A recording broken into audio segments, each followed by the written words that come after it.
Hello అండి, welcome to my channel root and recipes అండి. ఈరోజు నేను ఎగ్ ఫ్రైడ్ రైస్ ఎలా చేయాలో చేసి చూపిస్తానండి. చాలా టేస్టీగా రెస్టారెంట్ స్టైల్లో ఉంటుందండి. మనకి లంచ్ బాక్స్లో కానీ డిన్నర్లో కానీ చాలా బాగుంటుందండి. ముందుగా స్టవ్ మీద ఒక ప్యాన్ పెట్టుకొని 2 టేబుల్ స్పూన్ ఆయిల్ వేసుకోవాలండి. దీనిలో నేను 6 ఎగ్స్ తీసుకున్నానండి. 6 ఎగ్స్ కొట్టి వేసుకోవాలి. నేను ఈ ఫ్రైడ్ రైస్ అనేది 4 to 5 మెంబర్స్ సరిపోయేటట్లు చేస్తున్నాను. అందువల్ల నేను 6 ఎగ్స్ తీసుకున్నాను. మీరు చేసే క్వాంటిటీని బట్టి మీరు ఎగ్స్ తీసుకోవాలండి. బాగా కలుపుకోకుండా ముక్కలని పెద్ద పెద్దగా వచ్చేటట్టుగా కలుపుకుని పెట్టుకోవాలండి. ఎగ్ మరి చిన్న ముక్కలు అయితే రైస్లో కలిసిపోతుందండి. అందువల్ల పెద్ద ముక్కలు ఉండేటట్టు చూసుకోవాలి. దీనిలో కొంచెం సాల్ట్ వేసుకొని ఉడికించి పక్కన పెట్టుకోవాలి. చూడండి ఎంత బాగా వచ్చాయనండి. ఇప్పుడు ఇంకో ప్యాన్ పెట్టుకోవాలండి స్టవ్ మీద. దీనిలో 2 టేబుల్ స్పూన్స్ ఆయిల్ వేసుకోవాలి. 1 స్పూన్ జీలకర్ర వేసుకోవాలి, వేయించుకోవాలి. గుర్తుపెట్టుకోండి, ఎప్పుడు కూడా ఫ్రైడ్ రైస్లన్నీ హై ఫ్లేమ్లోనే చేయాలండి, సిమ్లో పెట్టకూడదు. హై ఫ్లేమ్లో పెడితేనే మాకు స్మోకీ ఫ్లేవర్ వచ్చి చాలా టేస్టీగా వస్తుంది ఫ్రైడ్ రైస్ అనేది.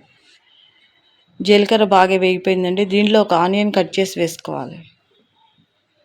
ఆనియన్ కొంచెం లైట్గా మెత్తపడే వరకు ఫ్రై చేసుకోవాలి. మనం కట్ చేసుకుని అన్ని ఫ్రైడ్ రైస్ చాలా ఫాస్ట్గా అయిపోతుంది కనుక మనం ముక్కలన్నీ కట్ చేసి పెట్టుకోవాలండి.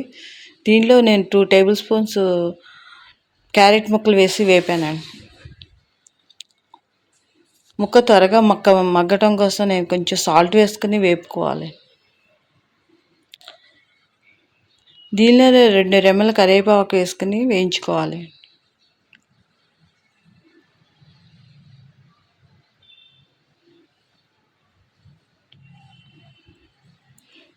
కరివేపాకు, ఉల్లిపాయ, క్యారెట్ బాగా మెత్తబడినాయండి. ఇప్పుడు మనం దీంట్లో ఒక 1/2 స్పూన్ పసుపు, 1 స్పూన్ కారం, 1 స్పూన్ ధనియాల పొడి వేసుకొని బాగా మిక్స్ చేసుకోవాలి.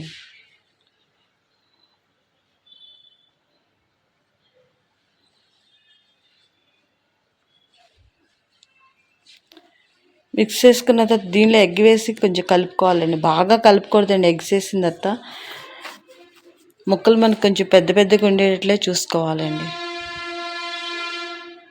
ఈ మసాలాలన్నీ కాస్త ఎగ్కి పట్టేటట్లుగా కలుపుకోవాలి.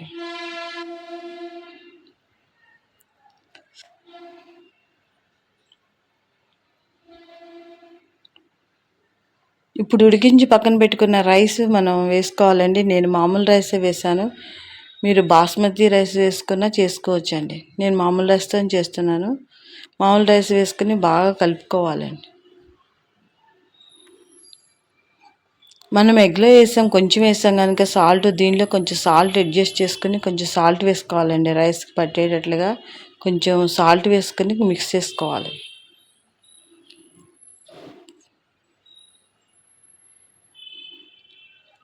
కొంచెం బాగా మిక్స్ చేసుకోవాలండి. దీనిలోనే గుప్పుడు కొత్తిమీర, 1 స్పూనున్నర నిమ్మరసం వేసుకుని కలుపుకోవాలండి. నాకు ఆ క్లిప్పింగ్ మిస్ అయిందండి, అవి కూడా వేసుకోవాలి.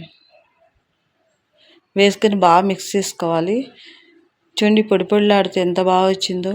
ఎగ్ ఫ్రైడ్ రైస్ చాలా టేస్టీగా ఉంటుందండి. Thank you for watching.